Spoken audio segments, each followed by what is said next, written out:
Welcome to a serious game, ladies and gentlemen. I know, all games are serious business, if understood correctly. But Attentat 1942, translating to Assassination 1942, is officially called a serious game. It deals with the so-called Third Reich, Nazi Germany that is, and the World War II epoch. Attentat 1942 just saw release on Steam, and these days 2 other World War II themed games are released. Call of Duty World War II and Wolfenstein 2 The New Colossus. As an action first-person shooter, Call of Duty World War II very probably won't really aim at contemplating the horrors of war, although its box art hints exactly towards that. The illustration not only seems to be inspired by art for another World War II game, Brothers in Arms Hell's Highway of 2008, but also by Thomas C. Lee's 1944 painting 2,000 Yard Stare. The painting became an icon for a symptom of what we today call post-traumatic stress disorder. Wolfenstein 2 may or should be seen as a cynical comment on our current times. This is achieved by a fictional universe in which the Third Reich and Imperial Japan have won the Second World War. A fantasy ultimately gleaned from Philip K. Dick's alternate history of his 1962 novel The Man in the High Castle. Attentat 1942 is different.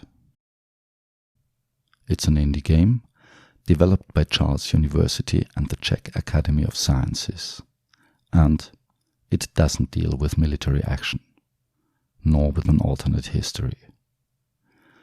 It deals with actual history through the eyes of survivors.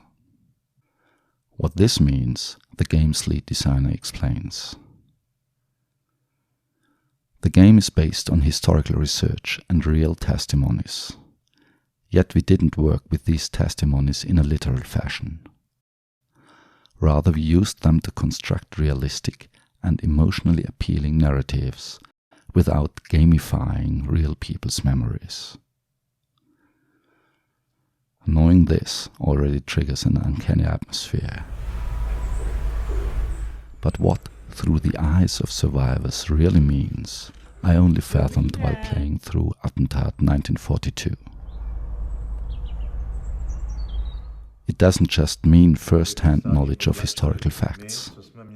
Rather, it also means the difficulties of talking about, maybe even of thinking about the own experiences during these horrific times. It means the different viewpoints of different people and the fragmented knowledge of what happened. The historical anchor are the ongoings in Nazi-occupied Czechoslovakia, namely the assassination of the Butcher of Prague. Reinhard Heydrich, SS Obergruppenführer, General of the Police, Governor of occupied Czechoslovakia, and one of the central architects of the Holocaust.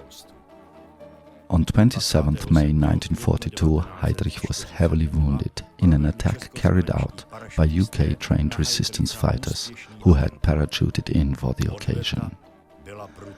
8 days later, Heydrich died from his injuries.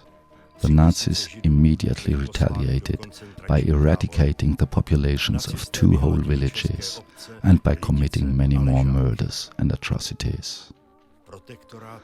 All that we can get from history books. But the game conveys more, something else. It focuses on the lives and fates of normal people, ordinary citizens. It does that via an ingenious concept, a kind of detective adventure. You, the player, you are living in the year 2001. You learn that in the aftermath of the assassination, your grandfather was arrested by the Gestapo, the Geheime Staatspolizei, the Third Reich's much-feared secret police. but the information you have is inconclusive. What role did your grandfather play in the assassination, if any? Was he a resistance fighter? A brave man? A reckless man? Or something else entirely? In order to find out, you start your investigation by talking to survivors, beginning with interviewing your own grandmother. As always, I first had to get accustomed to the game mechanic. Apart from that, I had the feeling that the game starts a bit slow.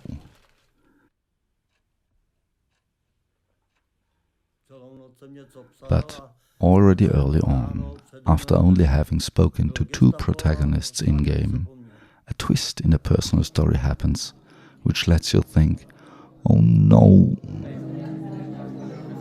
From that moment on, the game really had me.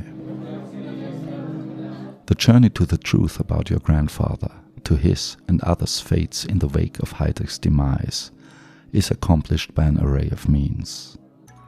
Written text, interactive interviews, mini-games, interactive motion comics, and historical film footage and still images. How you proceed is very much your own choice. Your decisions matter, just like the decisions the survivors made during World War II. And like the decisions you make in interviewing the survivors, showing the fragility of the human psyche and the precariousness of memories. Depending on your decisions, the game sends you back in time, into the minigames and motion comics.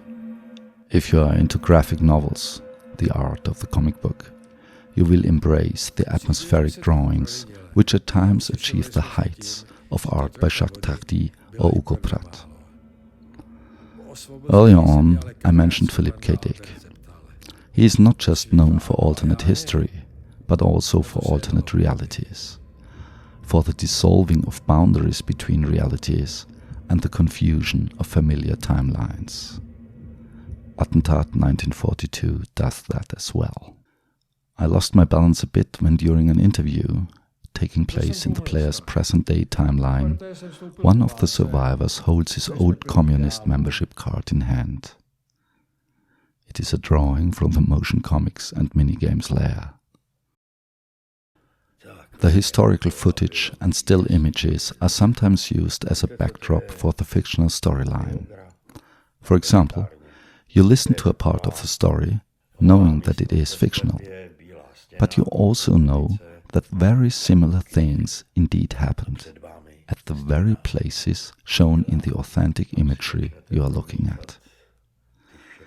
This can cause a quite disturbing immersion.